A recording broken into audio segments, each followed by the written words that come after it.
Halloween 2018, or Halloween as it's called, is a sequel to the original Halloween movie, disregarding everything that followed, even the direct sequel Halloween 2. And in doing so, it does change the timeline quite a bit, as there were multiple timelines, but this movie does change a lot of the Halloween mythos. If you're a huge fan of Halloween like I am, part of that leaves a weird taste in your mouth. But this movie is excellent. It may be one of the better movies, if not the best movie in the franchise. And I know that says a lot, but I'm sorry, this movie's so well done, it's so well executed, and the only arguments that I have are a couple of character decisions that may not have been the way that I thought they should have gone, or the way that I would have written it, but that's not up to me, and the characters acted, I think, the way that they should have. As I said, this gets rid of Laurie Strode's connection to Michael Myers. She's no longer his sister, and I won't go into spoilers yet, but overall, the movie, the motivations of the characters, everything within it works very well, and they actually give Laurie Strode a meaning, a reason to be there, a reason to do what she's doing, and it's a really interesting look at a post-traumatic stress, of an individual and how it affects a family. I thought the pacing was well done, and there's a lot of tropes that they throw in here that I think are very interesting. And a lot of them flipping what you would think. It's something that you'd think that a character would react to Michael Myers, or how a character would move, or how Michael Myers would move, but they put it in another character, which I thought was interesting. The ending was good. There was a couple twists and turns there that keep things interesting, but overall, I thought it was excellent. If you're a fan of Halloween, give this movie a chance. Really do. Let's go into some spoilers real quick. Laurie Strode in this timeline is not Michael's sister. She's never mentioned that as his sister in the first movie, so this works. She's been spending the past 40 years preparing for Michael to get out so that she can finish the job.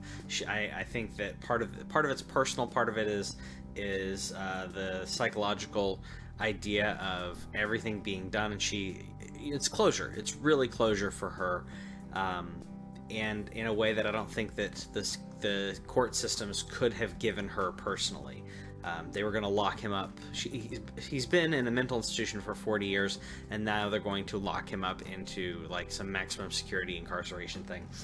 He breaks out, which we find out he actually broke out because his doctor allowed him, or facilitated the breakout, in order to see him in action. Because, as he says early in the movie, Dr. Loomis is the only one who has ever seen him in action, other than Laurie Strode. I think this is really interesting to see how warped this doctor gets in his pursuit of understanding Michael Myers, even putting on the mask, trying to better understand Michael Myers and what he is. And they like I said, they took away the connection to Laurie Strode, so it's not about killing his sister, it's just about killing. He is a monster, which is how it should be. He has no motivation other than, I'm just going to kill people. And he, when he realizes that Laurie is there, well, I should say the first kills that he does, he kills like 7 or 8 people before he even sees Laurie. And he's killing them just to kill. Also to get the familiar coveralls and mask. I think that's part of him reliving the night, and also part of him being comfortable. And Laurie says in the movie that he's waited for this night. He didn't really wait for it. He's been waiting for any time. He never had an opportunity. The doctor gave him the opportunity. But I think that once he saw Laurie, he realized who she was, and that he needed to finish what he had started. She was the one that got away. And the sick thing is that she's been thinking the same thing the entire time. He got away, she should have killed him. She's regretting that.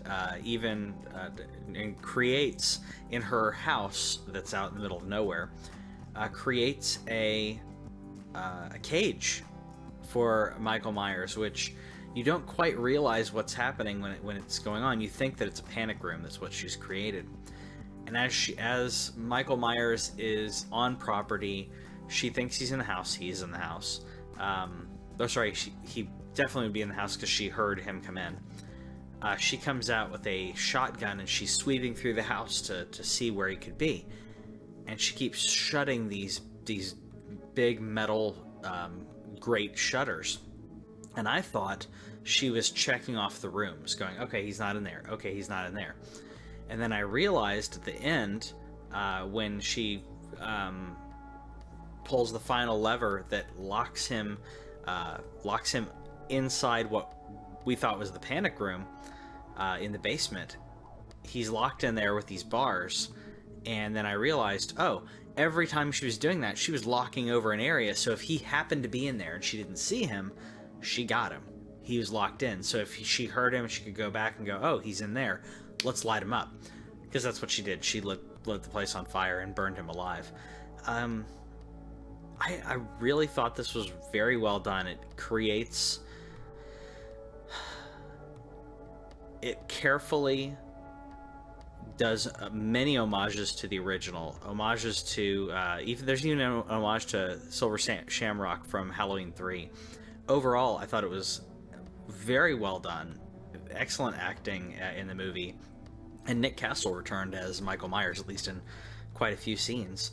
You get to see Michael Myers killing without his mask. And at first I was thinking, oh, it's just going to be this old man, and it's not going to be menacing. It's menacing. It is frightening, and it is like watching a shark attack people.